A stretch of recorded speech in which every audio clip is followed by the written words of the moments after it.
હું ગુજરાતના નાના એવા શહેરમાં રહું છું।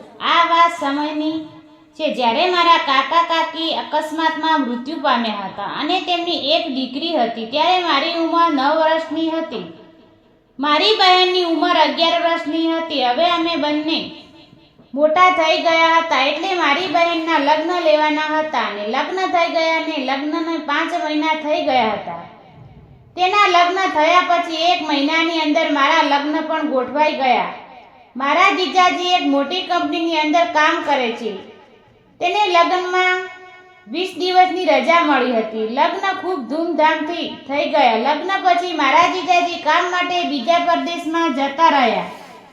મારી બહેન પોતાના સાસરિયામાં એકલી રહેતી હતી। મારા પપ્પાએ મારા જીજાજીને કહ્યું કે તમે અત્યારે ઘરે નથી તો દીકરીને એટલે કે મારી બહેનને અમારા ઘરે બોલાવી લઈએ અને તમે જ્યારે કામ પૂરું કરીને પાછા આવો ત્યારે તેને અહીંથી લઈ જજો, કારણ કે તેને ત્યાં એકલું લાગે છે। મારા જીજાજી પણ રાજી થઈ ગયા અને તેણે મારી બહેનને ઘરે આવવા માટે રજા આપી દીધી અને તેણે મારી બહેનને કહ્યું તું ત્યાં થોડા દિવસ માટે રોકાઈ જજે, હું કામ પૂરું કરીને જ્યારે પાછો આવીશ ત્યારે તેને લઈ જઈશ। મારા ઘરમાં મારી મમ્મી પપ્પા, મારી પત્ની અને હવે મારી બહેન પણ અમારી સાથે રહેવા લાગી। તે ખૂબ જ સુંદર છે અને બધાની લાડકવાય છે। તેના ઘરમાં બધા લોકો ખૂબ જ પ્રેમ કરે છે। લગ્ન પછી ઘરમાં તેની ઇજ્જત વધી ગઈ હતી। તે જે માંગતી તે તેને તરત જ મળી જતું। આવતા વેત મારા રૂમની અંદર ગઈ અને તેને બધા સામાન ત્યાં રાખી દીધો અને મારા પલંગ ઉપર આરામ કરવા લાગી। મને લાગ્યું કે આ બધું નોર્મલ છે। તે સાંજે બાજુના રૂમમાં જતી રહી। મેં તેને મારા બેડ ઉપર સૂવા દીધી, પરંતુ હવે સાંજનું ડિનર કરીને તે ફરી વખત મારા રૂમમાં સૂઈ ગઈ।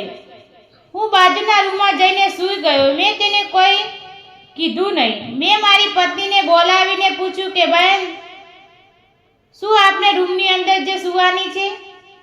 કઈ રીતે પૂછું? તેને પૂછી લઉં। હું તેને કેમ પૂછું? હું વિચારી રહ્યો હતો। રાતના લગભગ 10 વાગી ગયા। હવે હું બાજુના રૂમની અંદર સૂઈ ગયો। આમ જ 4-5 દિવસ જતા રહ્યા અને છેલ્લા મારા મગજ ખરાબ થઈ ગયું, કારણ કે મારે પણ નવી પત્ની હતી અને તેની સાથે આનંદ કરવાનો મારો મૂડ ખરાબ થઈ ગયો હતો। મેં વિચાર્યું કે કંઈક રસ્તો કાઢવો પડશે। મેં મારી પત્નીને બોલાવીને કહ્યું કે હું રોજ તને મિસ કરું છું અને આખી રાત જાગતો રહું છું। જ્યારે મારી બહેન બાથરૂમમાં ગઈ તો મેં મારી પત્ની રસોડાની અંદર જમવા બનાવી રહી હતી। હું તેની પાસે પહોંચી ગયો અને મેં તેને કહ્યું, આજે રાતે પ્લીઝ તું મારું કામ કરી દેજે। તો તેણે કહ્યું, સાંજે તમે ધીરે ધીરે રૂમની અંદર આવી જજો। જ્યારે તમારી બહેન સૂઈ જશે ત્યારે તમે મને મળીને જતા રહેજો। મેં કહ્યું, હા તો તારી વાત બરાબર છે, કોઈને ખબર નહીં પડે। રૂમમાં અંધારું હોય છે અને તું મને એ જણાવ કે તું કઈ બાજુ સૂઈ જઈશ? તો તેણે કહ્યું કે હું દરવાજાની બાજુમાં સૂઈ જઈશ। મેં કહ્યું, ઠીક છે, હું એમ જ સૂઈ જશે। હું ઉપરની બાજુ સરકાવીને આનંદ લઈશ અને જલ્દી ત્યાંથી જતો રહીશ। આજે હું સાંજે તેને મળવા જવાનો હતો। રાતે જમ્યા પછી બધા સૂઈ ગયા, ફક્ત હું જાગી રહ્યો હતો। મેં ઘડિયાળમાં જોયું હતું, રાતનો 1 વાગી ગયો હતો। હું મારી પત્ની રૂમમાં ગયો અને દરવાજો ખોલીને અંદર ગયો। મને અંદર કોઈ દેખાતું નહોતું। હું મારો ફોન પણ મારા રૂમમાં ભૂલી ગયો હતો, પરંતુ મને યાદ હતું કે મારી પત્નીએ કહ્યું હતું કે હું દરવાજા તરફ સૂઈ જઈશ। મેં તેની ઉપર હાથ રાખ્યો। જેવો મારો હાથ મેં તેની ઉપર મૂક્યો તો તેણે પડખું ફેરવ્યું, એટલે હું સમજી ગઈ કે આજે મારી પત્ની જ છે।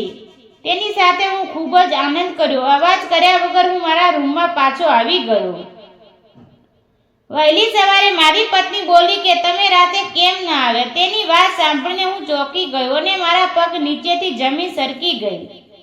મેં પોતાના મોઢ સંભાળ્યો અને મેં ધ્રુજતા અવાજે કહ્યું કે મને નીંદર આવી ગઈ હતી।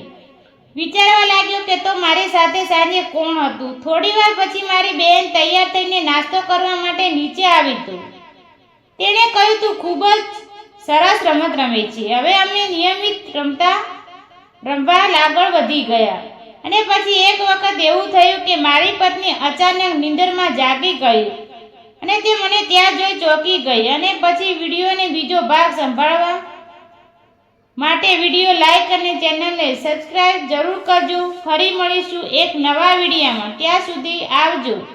વિડીયો પૂરેપૂરો જોવા બદલે તમારો ખૂબ ખૂબ આભાર. ધન્યવાદ.